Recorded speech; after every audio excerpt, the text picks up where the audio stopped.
Okay, this is sort of a follow-up to the parts washer video. I was washing spindles I was going to rebuild for my Simplicity 7790 tractor. One of the old spindles, it's not here, it's up in the garage, because I didn't know these were shouldered, so I tried to press the shaft straight out. So I rolled some of the balls through the bearing right through this lip here and deformed it. So I got this new spindle housing bottom. Luckily, they still make them, or maybe there's still just some new old stock, but I got one. It was only 27 bucks. It's from Briggs & Stratton. Have all my new spindle bearings here. This is the whole point of the rebuild, is the new bearings. Here's a new one next to an old one. Let's see. The plan of attack here is to press the bearings into the housing first, so I am able to push on the outside race. And let me just make sure I got one that fits. I think this 39, that's maybe just perfectly wrong. Okay, this 44.5 millimeter will be perfect for pushing them into the lower and the upper housings. You might notice these are painted orange now, or at least the external or sheet metal components are painted orange. I used Rust-Oleum Rusty Metal Primer, and then Ace Rust Stop Allis Chalmers orange paint. I used this Ace because I also have, what is it, Valspar, and I have Magic from Tractor Supply, and those both say like wait 24 hours before recoating, where this stuff dries in 30 minutes. I didn't do the greatest paint job on here because I don't really care. I know this paint's not going to last long anyway. Just for looks for now. So yeah, I'm going to press the bearings into the lower and upper housings, and then press the housings onto the shafts. I will use this pipe to do that, so that way I will be pressing on the inner race. So both ways, I am not allowing the balls to deform the races at all. I need to go grab my manual from upstairs to remember exactly how these are assembled. Like these shim type washers, I forget where those go. And actually, only 2 of these came out. No idea where the third one is, but I went to Young's Nursery, which is a great hardware store here in the Taylorsville area, and got a somewhat similar one. Let's see. Between the upper and lower housings, there's RTV, I think, somewhere here. Yeah, I got this old dried out tube of red high temp RTV. It's still squishy in there, so I just plan on piercing a hole through it and using what's in here to RTV these together.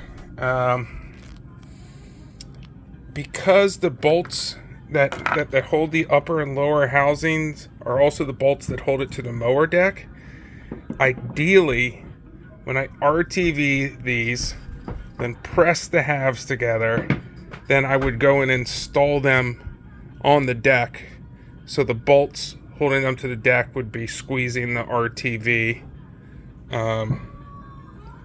while it cures. The alternative would be to just bolt them together down here and then undo the bolts later. I think these might be slightly concave, so I'm afraid if I did that, the RTV might peel back apart when I undid the bolts. Again, I won't be too concerned about that. I mean, these are mower deck spindles. they've lasted 40 years. They're going to be better than they were before. Lastly, in the owner's manual, the parts manual, and on the new lower spindle housing, and everywhere online and whatnot, these all show up as greasable. Now, mine do not have a Zerk fitting and never had one. It's not like it got broken off.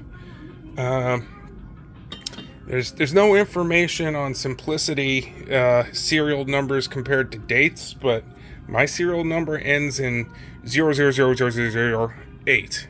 So this might be a very early 7790, maybe the 8th one.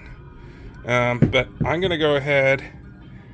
I marked this. I'm going to drill and tap these spindles for Zerk fittings. I have this Chinese Zerk fitting kit. I will at least drill and tap it with an American quarter 28 tap, a Hansen, and that actually is the step I'm going to be doing right this moment.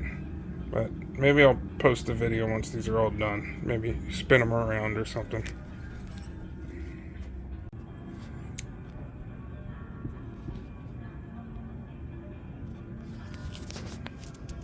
Okay, just after I ended my previous video, I thought to give a little bit of detail on this drill and tapping. So, trying to match the size and location of this Zerk fitting. This is actually, it looks to be some sort of rivet that is threaded for a Zerk fitting. It's going to be a little bit flimsier because I'm just going to drill and tap the wall of this, and it is that thick, but whatever. I think it'll hold up. I wanted to match the location of where they're supposed to be, so it's about 3/4 of an inch off of the base there. Ends up these Zerk fittings are quarter 28. So next mystery to solve was going to be what size drill to use. So let me put all this back. So let me just, this is an opportunity to show off this Irwin Hansen drill and tap set I got a few years ago. It's a 26377. Just before starting this video, I checked my old receipt and what they go for now. I paid $260 and it looks like they cost $360 now, so I'm glad I got it when I did. It comes with this card, which gives you the drill size for different taps. Here's quarter 28. It gives a 60% and a 70% size, and then these drill sizes are 2 for 60% and 3 for 75%.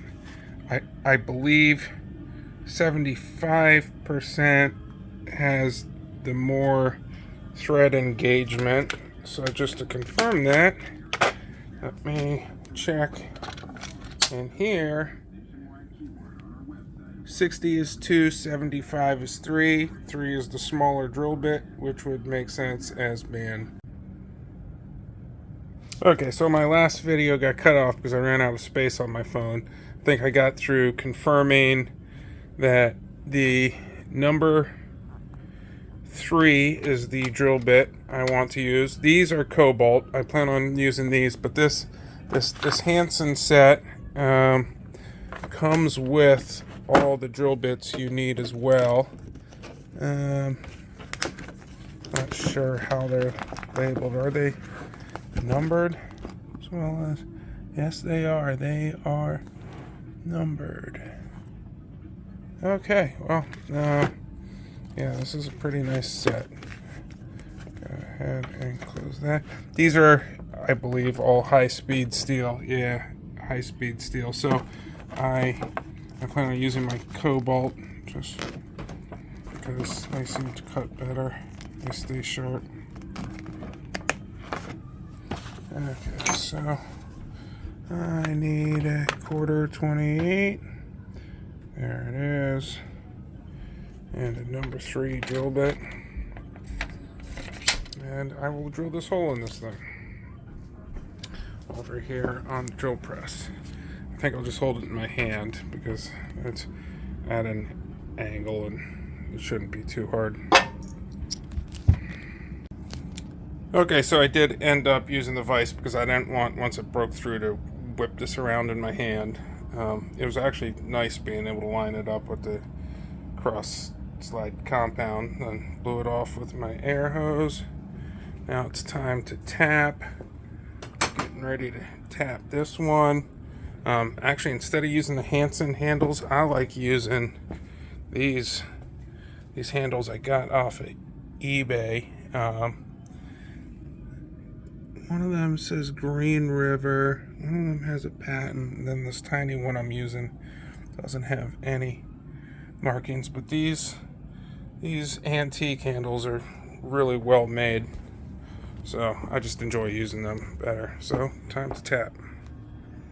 There's one done. For both the drilling and tapping, I'm using this Tap Magic cutting fluid after seeing it win a shootout on Project Farm. So this one is pretty much done. Let me go ahead and take this out of here. Let me use the air gun to blow this out. Yeah. Okay, so that's blown out now. Go over here, grab one of these 1/4 inch Zerk fittings and thread it in.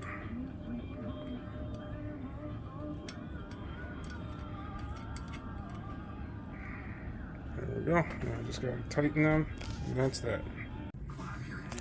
Okay, so this is probably the last of the spindle rebuild videos. Got new bearings in here, got them all put back together.